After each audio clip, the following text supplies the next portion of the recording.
Al amanecer, los primeros rayos del sol se filtraban a través de la fina niebla, extendiéndose sobre los campos de patatas moradas que se encontraban en plena cosecha. Dieppe se recogía el cabello con una goma sencilla y con manos ágiles comenzaba a arrancar cada fila de patatas. La tierra se adhería a sus dedos, pero en su rostro brillaba una expresión de alegría serena. Este era el terreno de James, el lugar al que se había aferrado día a día para reconstruir su vida. Bajo la luz suave de la mañana, cada patata era cuidadosamente recogida y colocada en el viejo cesto de bambú que ella solía usar. No mucho después, llevó las patatas al mercado rural cercano a la colina, donde el bullicio del comercio se mezclaba con una calidez humana especial. Dieppe se sentó junto a la acera, colocó sus productos en una cesta y escribió un pequeño cartel. Patatas moradas, de 10.000 a 15.000 15 ND 215. Cultivo propio, sin químicos. Su apariencia sencilla y amable atrajo de inmediato a algunos curiosos. Una anciana se detuvo y preguntó: «Estas patatas son raras, hija. ¿Por qué tienen ese color?» Dieppe respondió con calma: «Se cultivan en tierras de montaña, ricas en nutrientes. Hervidas tienen un sabor más cremoso y aromático que las patatas comunes». No era una vendedora con grandes habilidades de persuasión, pero su sinceridad despertaba simpatía. Algunos clientes, conmovidos, pagaban más de lo que costaban. Otros se quedaban charlando, lo que hacía que su pequeña carga se fuera vaciando lentamente. A pesar de que el ingreso era modesto, Dieppe se sentía feliz por poder interactuar con personas amables. Mientras tanto, en la oficina de la empresa constructora de James, la actividad también era intensa. James y su hermano menor, un hombre sereno y de palabra firme, estaban reunidos discutiendo la política de bonificación de fin de año. «Creo que este año deberíamos aumentar el bono un 15% para los obreros. No ganamos mucho, pero mantener al equipo es más importante», dijo James con convicción. «¿Y qué hay de las nuevas inversiones?» «Las dos empresas son pequeñas, una de frutas deshidratadas y otra de construcción, pero ninguna tiene una estructura sólida», preguntó su hermano. James reflexionó un momento antes de responder con decisión. «Invertiremos 30.000 millones en ambas. Tú encárgate de la parte de gestión, yo me ocupo de la financiación. Aunque sean pequeñas, si tienen una dirección clara, pueden crecer. Ayudarlos es también darle a esta región una oportunidad de transformarse». La conversación, aunque serena, reflejaba claramente la determinación y la visión de James, un hombre que no solo hacía negocios por enriquecerse, sino que también deseaba crear un impacto duradero en la comunidad.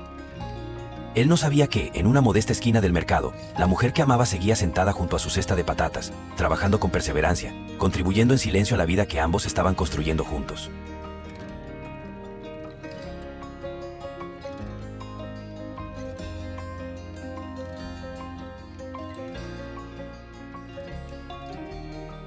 Al mediodía, el padre de James se dirigió en coche hasta la casa de Dieppe, la joven a la que había ordenado vigilar tiempo atrás.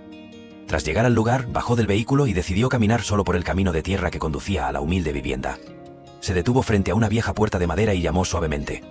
Desde dentro, Dieppe salió con las manos aún cubiertas de tierra por haber estado tendiendo verduras al sol. Al ver a un hombre desconocido, bien vestido pero visiblemente cansado por el viaje, se sorprendió ligeramente. En cuanto la vio, el hombre la reconoció de inmediato. Ella era la misma joven que días atrás lo había ayudado a recuperar su bolso tras el asalto. «Tú eres Dieppe, ¿verdad?», preguntó con una mirada difícil de descifrar.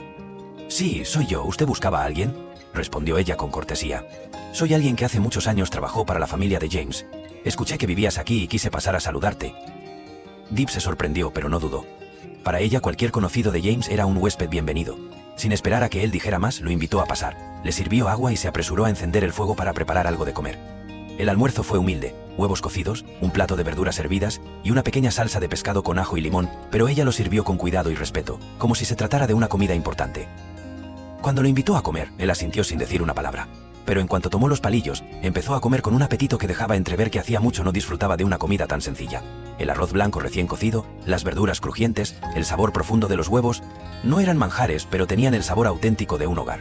Dieppe lo miró con sorpresa y dijo con una sonrisa tímida: «Siéntase como en casa, es comida del campo, pero limpia y sencilla».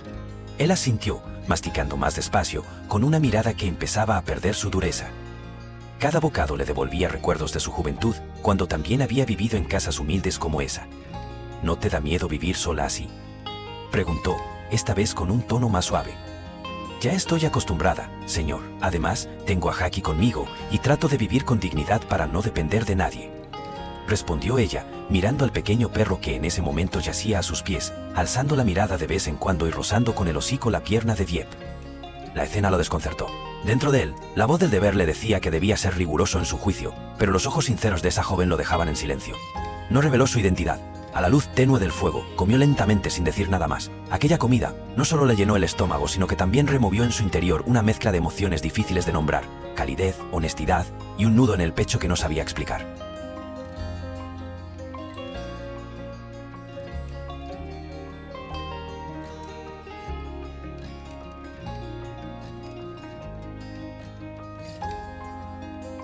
Después de terminar aquella comida sencilla, el hombre no se levantó para marcharse. Permaneció en silencio unos minutos, pero ese silencio no era comodidad ni descanso. Era la pausa antes de lanzar una verdad contundente. En realidad, no soy un antiguo trabajador de la familia, dijo con voz grave, firme. Dieppe se giró bruscamente, sus ojos se abrieron con asombro y confusión. Usted es... Soy el padre de James. Sus palabras cayeron como un rayo, golpeando directo en el pecho de Dieppe. Se quedó inmóvil, apretando con fuerza la tela de su blusa. Jamás imaginó que el hombre que había compartido con ella un almuerzo tan humilde era precisamente la persona que más temía enfrentar. El padre de James se puso de pie, su mirada severa, y cada palabra que pronunciaba sonaba como una cuchilla afilada. He conocido a muchos tipos de personas en mi vida, y sé predecir el futuro observando los detalles más pequeños. Eres una buena chica, no lo niego, pero no eres adecuada para mi hijo. Dieppe intentó mantenerse serena, pero la garganta se le cerraba. Yo amo sinceramente a James. Aunque soy pobre y tengo poca educación, jamás he intentado aprovecharme de él. Estoy aprendiendo a leer, a escribir, a cultivar, a entender cómo gestionar una venta. ¿Has tenido un marido antes?, la interrumpió con tono cortante. Aunque haya sido una obligación, la sociedad solo ve los hechos. ¿De verdad crees que alguien que ya pasó por el lodo puede estar al lado de alguien como James, que tiene el futuro en sus manos? Dieppe se quedó sin palabras, sus ojos se llenaron de lágrimas y sus manos temblaban. Todo el esfuerzo que había invertido hasta entonces, todos los pasos dados con esfuerzo, quedaban reducidos por una sola sentencia que apuntaba a su pasado, un pasado que no podía borrar. Espero que lo entiendas. Si de verdad lo quieres, déjalo ir, dijo el hombre, y sin esperar una respuesta, dio media vuelta y se marchó. Cuando su figura desapareció por el camino, Dieppe se desplomó sobre el suelo de tierra. No gritó, no lloró en voz alta, solo dejó que las lágrimas brotaran en silencio, llevándose consigo el dolor de sentirse juzgada por algo que ya no podía cambiar. Esa misma tarde, James regresó a buscarla, pero Dieppe no salió, se escondió, no quería que él viera cómo su alma estaba desgarrada por dentro. James se sentó solo en el porche, acariciando la cabeza de Jackie. Jackie, si entendieras el lenguaje humano, dile que la extraño más de lo que ella imagina. Esa noche, Dieppe abrazó a Jackie contra su pecho, y con voz baja, casi un susurro, como si cada palabra contuviera el peso de todo su sufrimiento, le dijo: Dicen que no soy digna, pero no voy a rendirme. Ser pobre no es un delito, y voy a demostrarlo.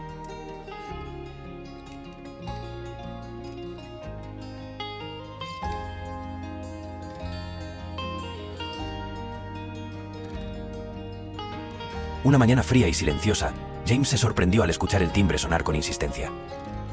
Al salir al salón, se encontró con la figura familiar de su padre, alguien a quien no esperaba ver tan pronto. El hombre se sentó con calma en el sofá, observando con atención cada rincón de la habitación ordenada y bañada por la luz del sol. El ambiente se tornó algo tenso. James sirvió una taza de té, tratando de disimular la sorpresa en su voz.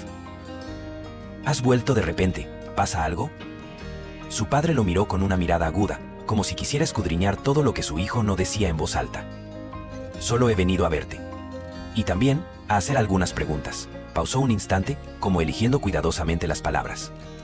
He oído que tienes novia. ¿Es cierto que es una chica del norte, de una zona rural? James se quedó inmóvil por un momento, pero rápidamente recuperó la compostura. Dio un sorbo al té y respondió con serenidad. Ella es una buena persona, fuerte y sincera. Pero sobre ese tema, preferiría contártelo más adelante. Ahora mismo estoy concentrado en el trabajo. Al ver que su hijo evitaba el tema, el padre de James no insistió, aunque sus ojos revelaban que estaba procesando y conectando cada detalle que ya conocía. Asintió lentamente y desvió la conversación hacia temas de inversión, dejando de lado por ahora lo relacionado con Dieppe. Mientras tanto, en su pequeña casa, Dieppe cuidaba del jardín trasero y jugaba con Jackie. En su interior aún quedaban ecos de aquel encuentro reciente con el padre de James, pero lejos de dejarse vencer, se repetía a sí misma que debía ser más fuerte. Entró en la casa y abrió una vieja caja de madera donde guardaba su modesto ahorro. Contó con cuidado 360.000 dongs.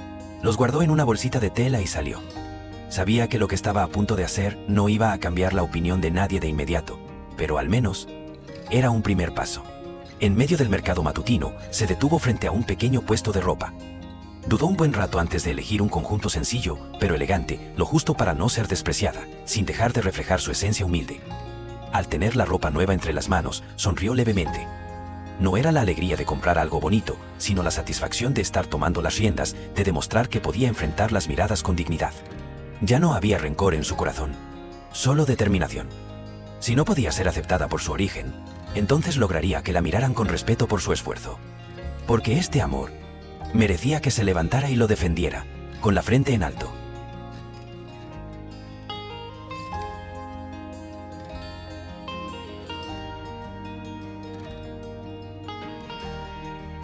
Una tarde sin viento, Dieppe se detuvo frente a la entrada de una pequeña casa de té en el centro del pueblo, sosteniendo entre sus manos el conjunto de ropa nueva que había comprado con sus ahorros. Aunque la tela estaba un poco arrugada por haber sido guardada en una bolsa de tela, ella la alisó con cuidado antes de entrar. Su mirada era firme, pero sus palmas sudaban. Estaba lista para enfrentar lo que viniera. En un rincón del salón, el padre de James ya la esperaba. Sentado erguido, con una expresión imperturbable, parecía un negociador experimentado. Al verla entrar, se limitó a asentir levemente con la cabeza. Dieppe inclinó la suya en señal de respeto y se sentó frente a él. «Gracias por dedicarme este momento», dijo en voz baja. Él no respondió. Levantó la taza de té con calma, esperando que ella hablara. «Sé que no vengo de una familia adinerada, que no tengo estudios y que tengo un pasado lejos de ser perfecto, pero amo sinceramente a James. Jamás he tenido intención de aprovecharme de él ni de perjudicar su futuro». Alzó la mirada, sus ojos claros y serenos no temblaban. «Estoy aprendiendo a leer, a escribir, a emprender con los libros que él me ha dado». Él arqueó una ceja sin interrumpirla. Ella continuó, con la voz más grave. «James me dijo una vez que la pobreza no es un pecado. Y yo creo en eso. También sé que usted alguna vez fue pobre, que empezó desde lo más sencillo». El silencio se instaló en la sala. Tras unos minutos el padre de James dejó su taza sobre la mesa. «No niego que tengas determinación, pero has estado casada antes, aunque haya sido por obligación. Con la posición de James, él necesita a una esposa que no solo tenga valores, sino que pueda acompañarlo en su carrera, que sepa desenvolverse en sociedad, que entienda cómo dirigir. ¿Tú puedes ser esa persona?». La pregunta cayó como una sentencia. Dieppe no respondió. No porque no tuviera que decir, sino porque sabía que para él cualquier palabra en ese momento era inútil. «Te pido que renuncies». James no debería poner en riesgo su futuro por un amor impulsivo. Dieppe se levantó lentamente, inclinó la cabeza una vez más y salió de la casa de té sin decir nada más. Cuando regresó, las emociones la desbordaban, pero no le contó nada a James, solo le pidió estar sola. James notó que algo no iba bien. Cuando uno de los empleados le dijo que después de aquel encuentro Dieppe había llorado mucho, sintió que algo se quebraba por dentro. Su rostro se ensombreció, sus manos se cerraron en puños. «¡Papá!». Su voz sonó fuerte, breve, cargada de rabia. No necesitaba explicaciones, sabía perfectamente lo que había pasado, y por primera vez, decidió que no iba a callar más. Gì vậy? Sao cô lại ngồi khóc ở đây? Lời nói ấm áp như thắp lên tia hy vọng khiến Tử Tiên gật đầu và đi theo ông. Người đàn ông dẫn cô đến gặp trưởng thôn, người đứng đầu làng, và tấm lòng nhân hậu tại nhà trưởng thôn. Ánh mắt cảm thông của ông dường như xoa dịu phần nào nỗi buồn của cô. Hiểu rõ số phận con dâu bị gia đình chồng đối xử bất công, trưởng thôn quyết định can thiệp vào vụ việc. Ông cùng Tử Tiên quay trở lại nhà Chiến, mong tìm được lối đi cho cô giữa bão tố của cuộc đời. Khi vừa bước vào, không khí lạnh lẽo đầy căng thẳng bao trùm. Mẹ chồng của Tử Tiên giọng chua ngoa và ánh mắt quắc lên tiếng khinh miệt khi thấy cô trở lại. Cái nhà này không chứa chấp loại đàn bà như thế. Sự khinh miệt ấy mở đầu cho cuộc tranh cãi gay gắt. Trưởng thôn trấn an đề nghị chia lại tài sản công bằng, cho cô một phần gia súc như trâu, bò, heo, gà để có vốn sống. Tuy nhiên, Chiến, người chồng cũ, lạnh lùng tuyên bố cô ta đã ra